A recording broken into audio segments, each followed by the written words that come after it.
Okay, magandang araw mga ka-59 ano. So ang ating pong topic ngayon is about po dun sa mga gate passes natin, yung mga ginagamit na dokumento, especially iunahin natin specific po natin yung work permit. Sa work permit kadalasan, meron po ito palagi sa mga company kung saan naka-assign para gumawa ng mga trabaho o mga contractor sa area natin. Ano ba ang dapat i-check yan? So napakahalaga po na i-check natin to kasi yung iba makita lang okay na ano ba yung dapat i-check sa work permit. Specify po natin ang work permit kasi maraming mga permit na dumarating sa akin, mga gate pass, pull out, diba? So itapik natin ang work permit. Sa work permit, ang unang tinitingnan na yan dapat is yung date. Tingnan yung date, kailan ginawa, yung validity niya. Ito yung mga dapat yung tingnan palagi sa lahat ha. Yung date niya, yung validity, ibig sabihin hanggang kailan yung pagtatrabaho nila dyan. At yung oras ng simula at tapos ng trabaho nila. Diba? So isa-isa muna natin kung ano yung mga yan ha. Ito, ibibigay ko muna lahat yung dapat na chinecheck at isa-isahin natin paano natin ichito at ano ang halaga nito sa ating trabaho. Para hindi tayo mapamali kasi kaya nga ito permit na kapag dito tayo lahat magbe-base kasi once na may na-violate ka rito na hindi mo na ipatupad ng tama sa atin lahat magre-reflect yan ng mga security. Okay, dapat yung date, validity, yung signatory. Titingnan nyo po yung signatory kung sino yung sa company nila ang ang pumirma, nag-approve na pwede silang pumasok sa company na yun kung saan sila pinadala. Sa kanila yung company nila na signatory, and then after that yung signatory naman ng inyong binabantayan, yung admin natin. Yun ang tingnan nyo uli. So nakita nyo may permado ng admin dapat ha. Next is yung list ng mga tao, yung mga pangalan nila. Yan, pag kumpleto na yan, lahat may perma, yan, mag-check na tayo.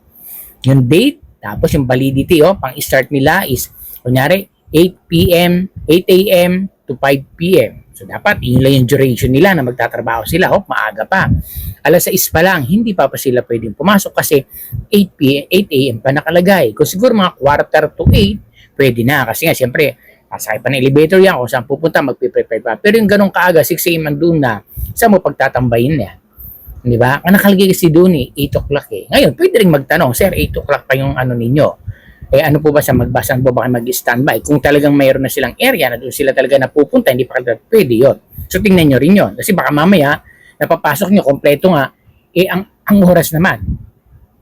Problema tayo doon. So tingnan ninyo pagdating sa time. Okay, next is signatory. Diba? Ang kanilang company nakaperma, check, okay. Alam nyo, sila yung signatory. Tapos yung admin ninyo. So pag walang perma yung admin, hindi nyo pwede hindi papasukin yan kasi hindi pa na-justify ng admin yan. Sobrang halaga kahit na hindi nakaperma yung company nila regardless. Baka mamaya, urgent yan at may perma yung admin nyo, given na yun. Kasi permado ng admin, ibig sabihin dumaan sa kanila yan. Pero i-double check nyo pa din para sure tayo. Sabihin nyo lang, tumawag kayo or mag-message, mama, yung inyo pong work permit po natin dito sa ganitong company, may perma naman po natin. Kaya lang po ang problema, walang perma po ng kanilang company. Igogo po ba namin to? Kasi baka may na-overlook lang din ng admin. Siyempre sa dami rin ng trabaho niya. Hindi naman lahat mape-perfect. Kaya mag-double checking tayo. Okay? So pag napansin nyo naman na yung perma ng admin nyo na iba, baka iba yung pumirma, teka lang, bakit hindi ito perma na signatory namin na? I-check nyo rin yan. Hindi kung basta may perma, okay na. Mali mo pala, manipulate lang niya. Dapat aware din kayo ng mga security, lalo yung mga officer na ano yung signatory ng inyong admin na sa yung immediate supervisor doon na dapat sila magsasign ng mga gate pass na yan, especially work permit. Kunyari, wala si head, si admin property, next in line niya. So, apat alam niyo yun. Okay? At nagpa-confirm naman yung admin na, sige, pag wala ako, siya na lang yung paperma. Diba? Okay, so, mahalaga po yun ha. Next is yung, ito na, yung mga pangalan ng personnel. Dapat nakalagay lahat dyan. Maraming nangyayari, o comment kayo kung talaga nangyayari sa inyo to, mga kapwa natin security personnel na minsan kasi ina-advance ang work permit. Tama naman yun. Parang naman pagdating, ano na lang si guard, check na lang. Kaya lang, ang nagiging problema dyan, nagdadatingan yung personnel, wala doon sa nakalista.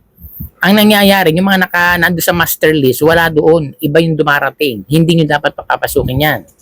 Ako na yan, ganito kasi ang iba dyan. Ito siya. Nagmamadali kami kasi nga may permit na nga. Wala nga yung pangalan eh. Ito kasi ang worst scenario dyan. Pag may nangyari sa tao na yan na napapasok ninyo at wala doon sa ibinigay na master list ng company nila na notify ng admin kapalpakan ng gwardiya yan. Kaya sa amin, kapag wala yung pangalan, hindi namin papapasokan, i-double check namin. Ang gagawin nyo dapat yan, ganito. So, sino yung head nila, yung foreman nila dumating, ilista yung mga pangalan na wala. Kaya dapat ang guard nag-check isa-isa, hindi yung, ano pangalan mo, ganito, si Juan de la Cruz, sige, pasok. Sigurado ka, Juan de la Cruz yan. Ano dapat? Ang dapat natin isa pang hanapin sa kanila para bago i-check natin. Siyempre, ID. Pagdating, kung madami sila, okay, pila na kayo, mga sir, ilabas niyo yung mga valid ID nyo. Gusto nyo ng valid, yung, at saka yung latest. Hindi naman yung matanda na pagtingin mo, 20 years old pa lang doon sa picture, maniniwala ka ba? Kailangan yung latest. As long as much as possible is valid. Kaya kung hindi naman talaga yung mga government IDs, meron silang mga, doon sa mga association ng bahay nila or ano pa man, nandun yung pangalan, okay lang. No? At saka yung picture, mahalaga para alam nyo na siya nga. Okay, syempre, kinukuha naman ng ID yan, isa-isa. Okay, sige, sign sa logbook natin. Siyempre, may mga monitoring tayo ng logbook ng mga contractor, di ba? Okay, sige ko naman sunod. So, nandun yung mga pangalan nila. Pag wala, dito ka. Sir, wala ito sa master list. Sabi, sir, kasi nagmamadali kami, ilista ko na lang dyan. Ako naman ang forma nila. Pwede yun. But, kailangan pa rin dumaan sa admin natin yan. Kung hindi sa company nila, kasi pinapadala na lang ng company yan eh. Kung mga contractor, di ba?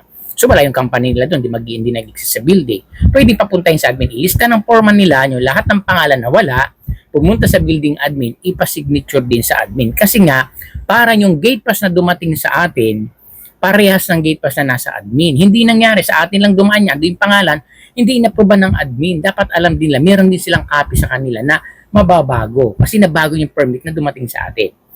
Nakuha natin maproseso, hindi yung pag-sinabi, nagmamadali, okay na lang yan, sir. Abot-abot na lang tayo, okay na, sir, hindi po pwede yun. Ang laki ng problema yun. Once na iyan ay nagkapalpak dyan, halimbawa, wag naman sana. Yung tao na yun, na-aksidente doon sa pinagtatrabaho, nasa building natin yan. Siyempre, mag-iimbestiga yan. Tinignan ng worker, wala doon. Ngayon, siyempre, ang company nila, hindi ko pinapunta yan dyan. Ba't napunta yan dyan?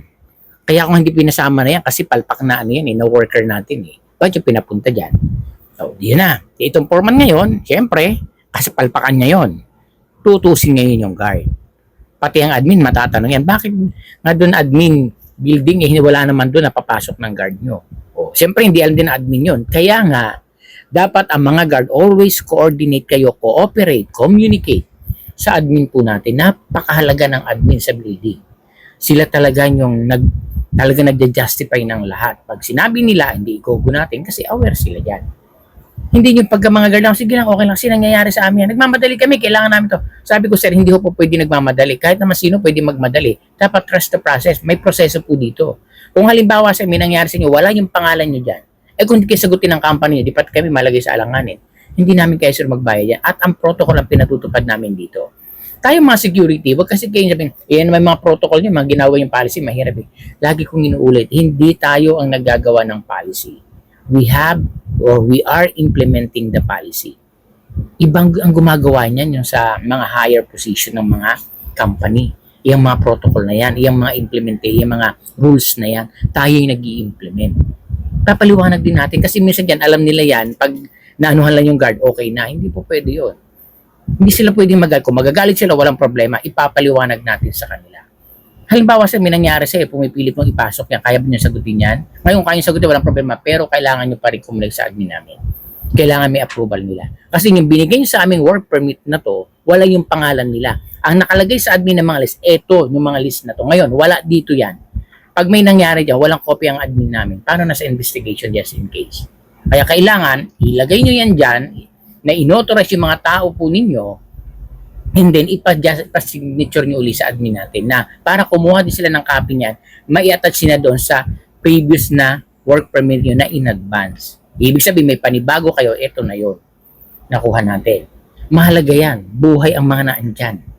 Kahit mo gamit niya, pinapahalagahan natin kailan pag pull out. Tsaka natin itapik yung gate pass ng mga pull out yan, mga delivery, dapat kasama din sa tinatapik sa mga guard. Napakahalaga niyan. Kaya minsan, akala natin ang trabaho ng guard, ganyan lang. Kaya napakahirap. Kapag ang mga guard hindi dumaan sa proper training, hindi na orient ang maigi, yan po, yung gusto madamadali. Pagka may pinating, i-post nyo na yan kasi kailangan ng tao. Hindi ganun, you have to trust the process. Baka mamaya yung tao na dumating na, yan pa naging dahilan para magmalpak ang duty, nagdamay lahat ng guard. Ang worst scenario, natanggal ang kontrata sa client. Hindi natin irarason na bago nang dumating kaya pumalpak. Diba? So, kailangan talaga dumaan sa tamang proseso. So, maliwanag po sa mga kapwa security personnel dyan, ingat po, especially sa mga officer, dapat maging mapag-check tayo, orient lahat ng officer ng mga guard natin. Lagi niyang sinasabi, kung hindi mo alam, June number 9, tawag kayo sa officer ninyo para kayo matulungan. Hindi nyo kalaban ng officer, katulong yan. So, ingat mga ka-59 at maraming salamat.